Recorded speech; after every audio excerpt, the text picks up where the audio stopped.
Bon, donc l'idée est d'aller voir qu'est-ce qu'il nous reste à faire dans le Sketcher. Il ne doit plus rester des tonnes de choses. Et peut-être voir quelques fonctions de part design, puis voir quelques fonctions de drafting.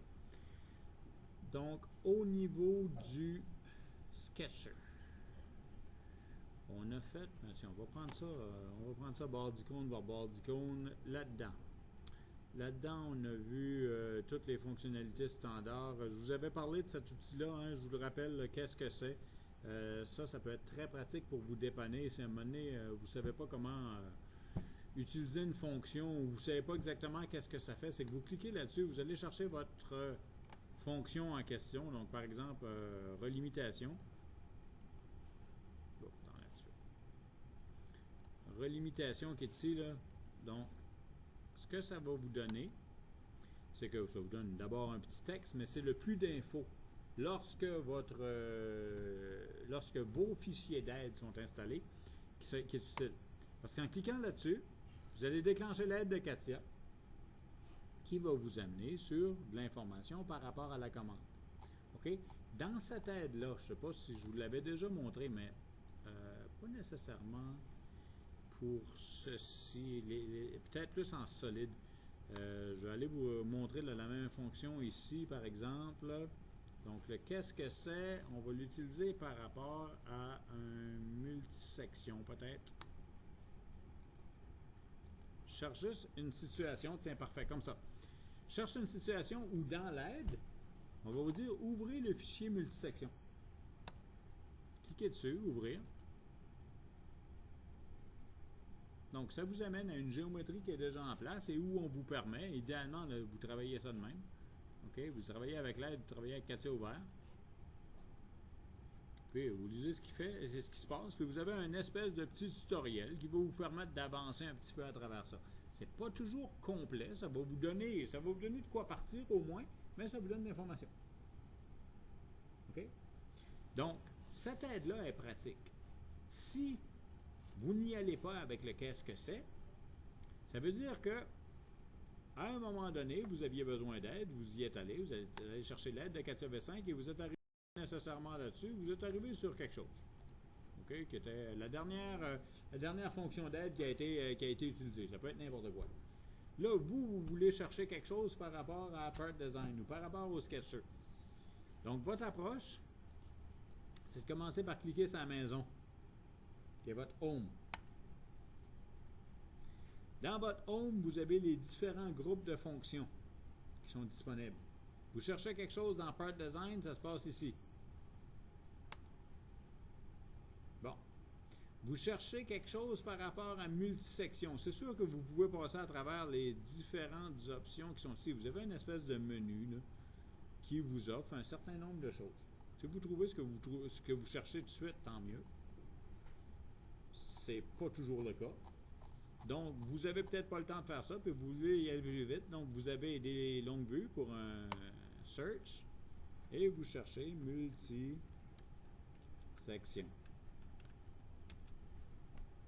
Bon, ben, multi-section, on a ici quelque chose. Peut-être, peut-être pas. Ah! Creating multi-section solids. Go. Tiens. On retombe ici, puis comme par là, on retombe dans la même section. Donc, c'est d'autres façons de le faire. Sauf que ça demande un certain nombre de clics, puis il faut penser aux bons mots, puis tout ça. Alors que, comme je vous disais tantôt, si vous êtes dans le logiciel, que vous êtes déjà en train de travailler, qu'est-ce que c'est que cette fonction-là? Plus d'infos, boum, ça vous amène direct en place. OK? À un moment donné, là, c'est les seuls chums que vous allez avoir, là, ces fichiers d'aide-là. Vous allez vous informer autour de vous autres, là, puis le monde ne saura pas là, comment utiliser telle fonction ou telle autre fonction, parce que vous allez être rendu à avoir dépassé ces gens-là, puis ça va être votre seule ressource. Donc, on ramasse ce qu'il y a disponible, puis c'est ça. OK? Donc, je reviens à l'esquisse, je ferme ça. Donc, le qu'est-ce que c'est? Important. Là-dedans, les zooms, show, no show, n'hésitez pas à travailler avec vos outils de cacher-montrer ou de show-no-show. OK? C'est une bonne gestion de data quand vous avez à le faire parce que à un moment donné, vous avez trop de choses devant vous. Le show-no-show, de même que les outils que je vous ai présentés la dernière fois là, pour la visualisation dans l'esquisse, donc ça ici, là, OK, cacher l'arrière-plan, puis cacher le solide, puis, ou rendre de façon atténuée ou tout ça, là, c'est des bons outils à développer. Pendant qu'on est dans cette barre d'outils-là, si je crée des contraintes,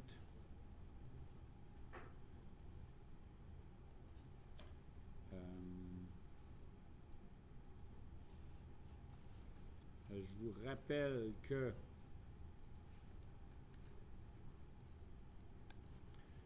vous avez ici des switches qui vont vous permettre, attendez un petit peu, je vais juste rajouter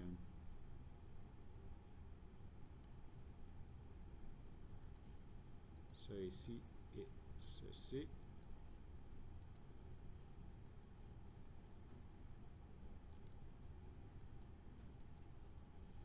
OK, donc vous avez des switches qui vont faire que vos éléments vont être blancs ou verts.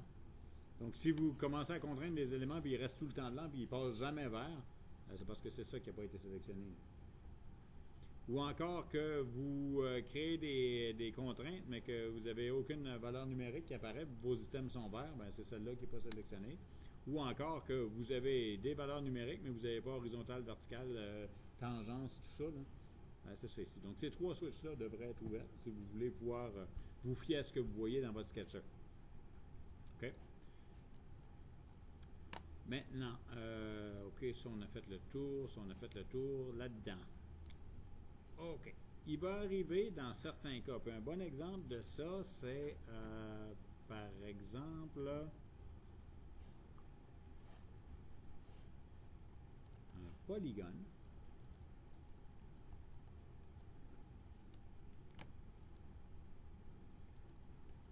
OK. Je prends ça, je déplace ça ici, ça va.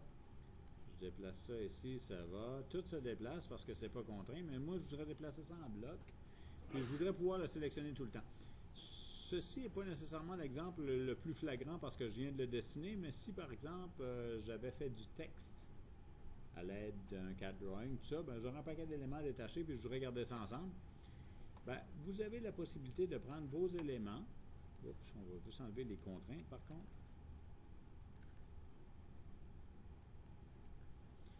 Donc vous pouvez prendre vos éléments et utiliser la fixité relative qui existe ici, qui fait juste les bloquer ensemble. Ça ramasse tout ce qu'il y a dans la fenêtre ou tous les éléments que vous sélectionnez. Et à ce moment-là, ben, c'est ça qu'on a comme résultat. OK? Puis c'est sûr que si vous enlevez ça, ben,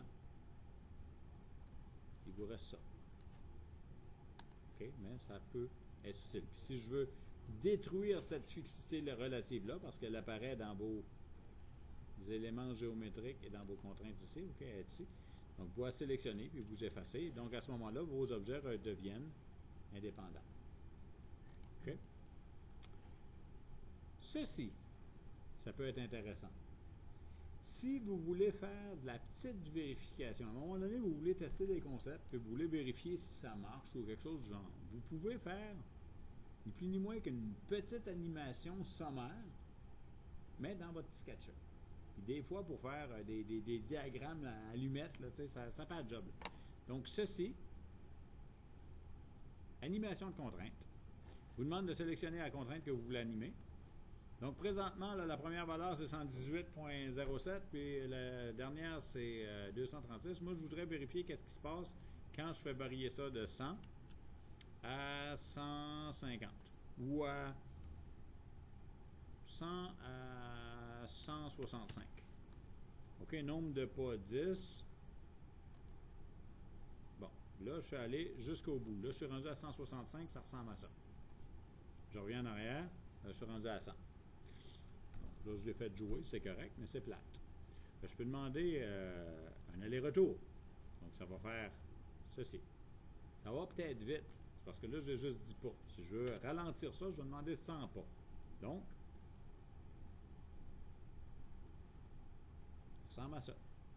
Je peux vouloir voir qu'est-ce que ça fait en boucle avec 500 pas.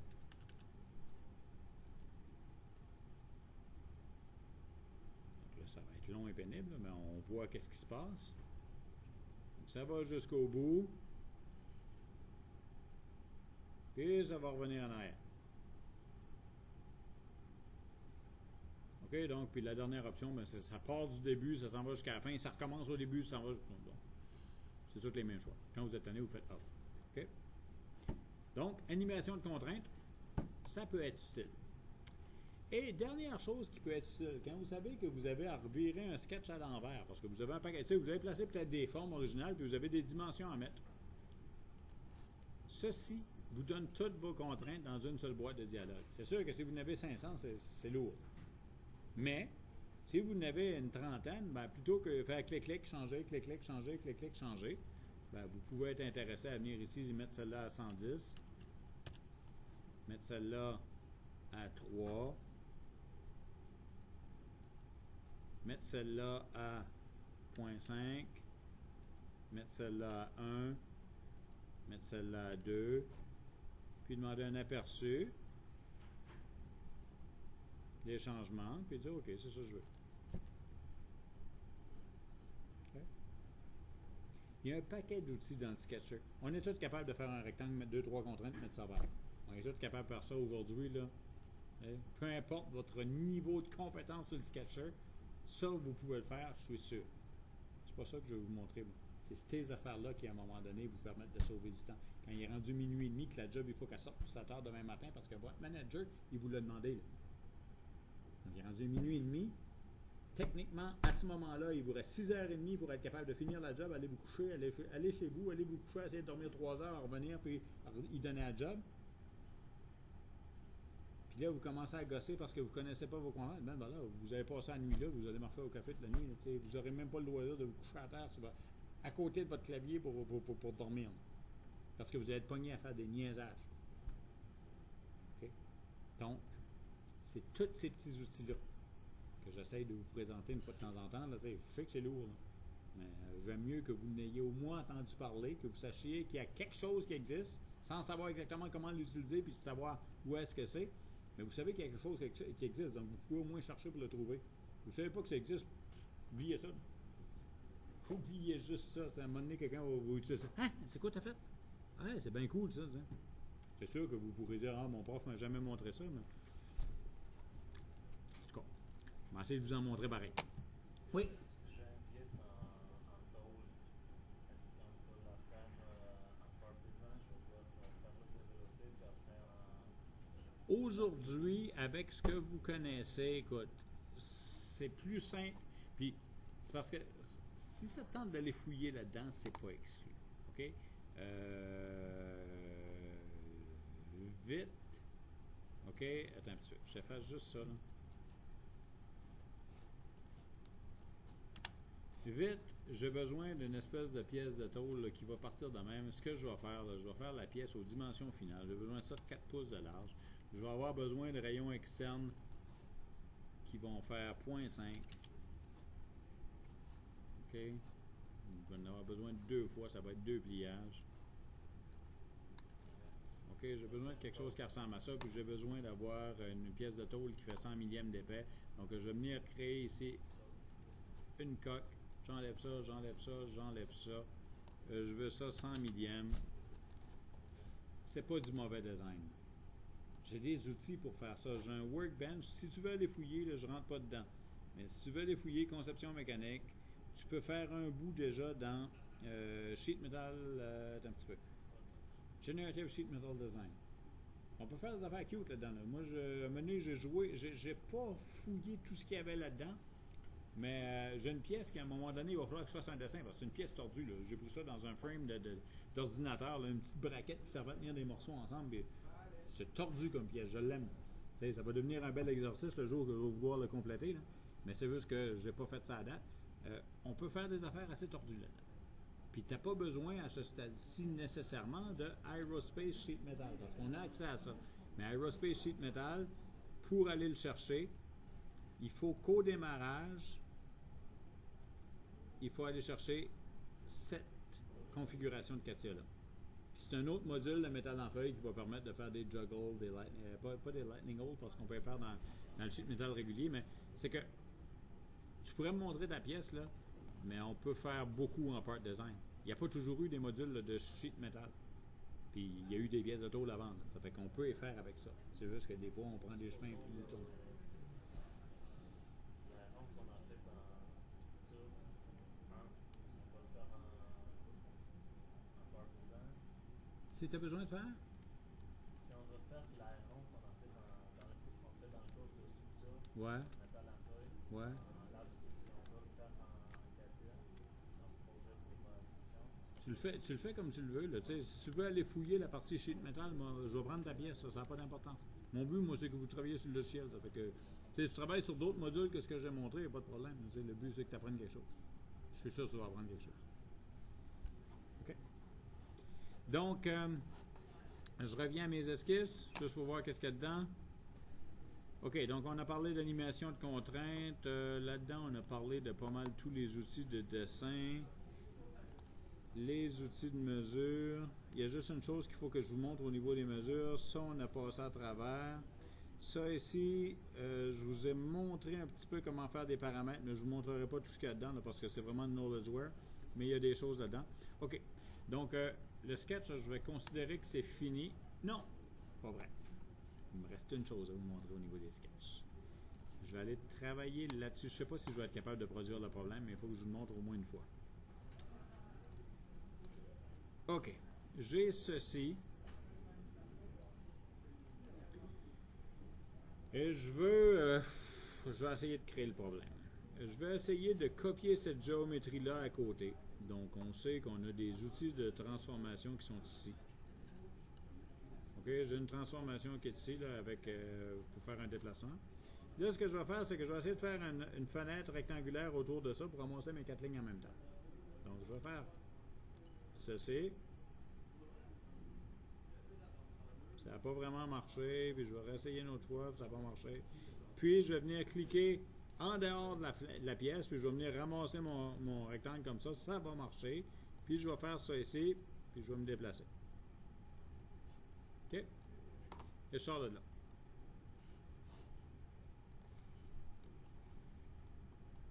Et je n'ai pas causé le problème, mais OK, je vais vous expliquer ce qui se passe. En faisant ce que j'ai expliqué tantôt, c'est-à-dire, j'ai de la géométrie là, puis je viens cliquer sur ma pièce. OK? Pour faire une espèce de fenêtre, puis ça ne marche pas. OK? Parce que j'ai une pièce en dessous.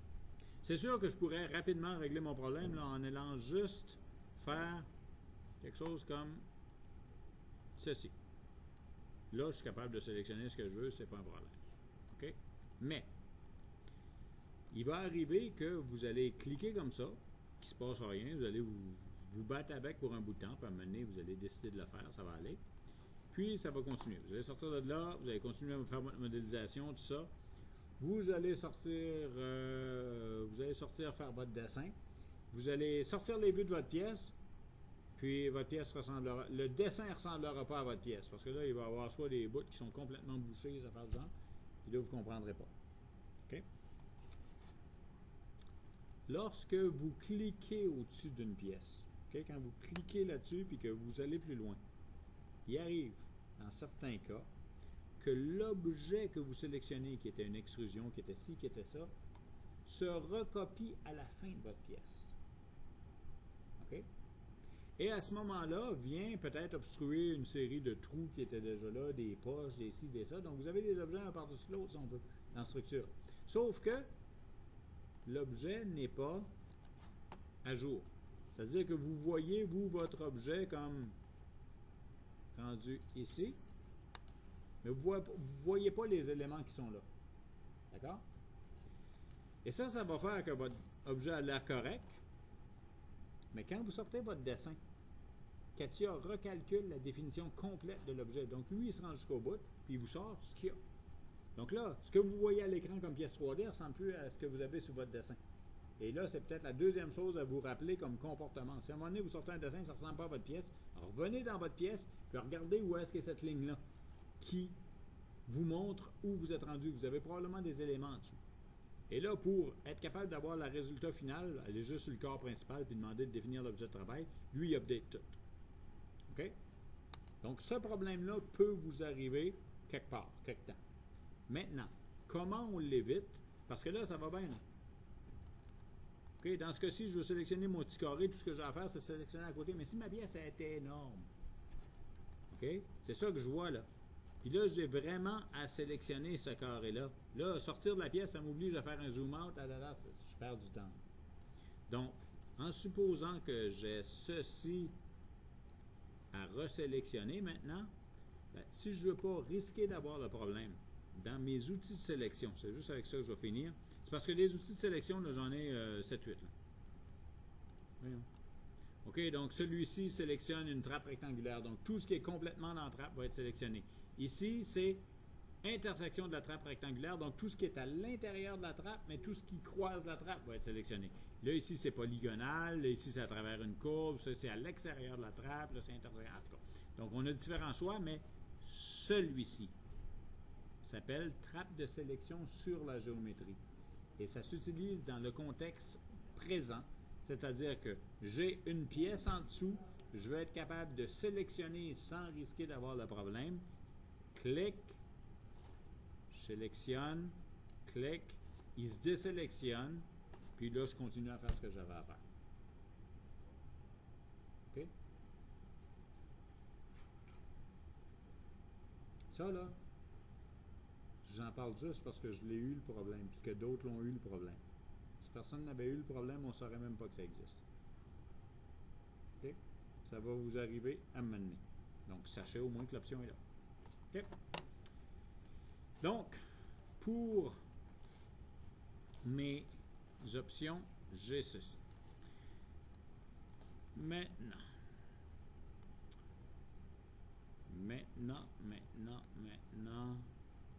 il y a trop de choses à faire là-dedans. On garde ça pour le prochain cours. Là, on a fait les produits, on a fini le sketch.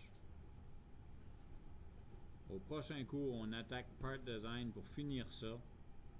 Puis on commence le drafting, puis après ça, on fait le dernier droit de notre session. On achève, là. Il ne reste plus grand temps. Il y a une semaine 8, 9? 9 chances. 9, il y en a 15, on enlève 2 examens là-dessus. On achève, là. Donc, là, c'est de la pratique que vous avez besoin. Vous avez votre projet, vous avez différents exercices. Il nous reste quelques items à voir en Part Design. On va passer du temps en dessin, faire des assemblages. On va aller voir un petit peu de cotation 3D probablement. Donc, on n'est pas pire. OK? Question? Je mets ça